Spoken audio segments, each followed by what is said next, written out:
Hello everyone, in this video I will show you how to use VLC Media Player to convert any video to MP4 with a simple step-by-step guide. VLC is completely free and one of the best tools for converting videos. First, download and install the latest version of VLC Media Player from videolin.org if you don't have it. Open VLC, then click on Media in the top menu and select Convert/Save. In the Open Media window, click on Add and select the video file you want to convert. After adding the file, click on Convert/Save at the bottom. In the next window, choose the destination folder and give your new file a name. Make sure to add .mp4 at the end of the file name.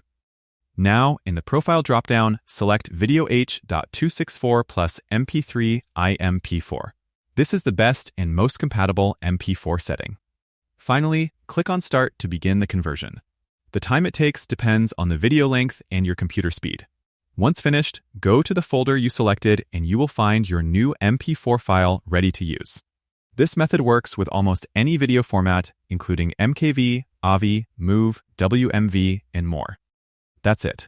This is how you can easily convert any video to MP4 using VLC Media Player.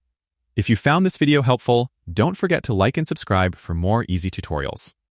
Thanks for watching.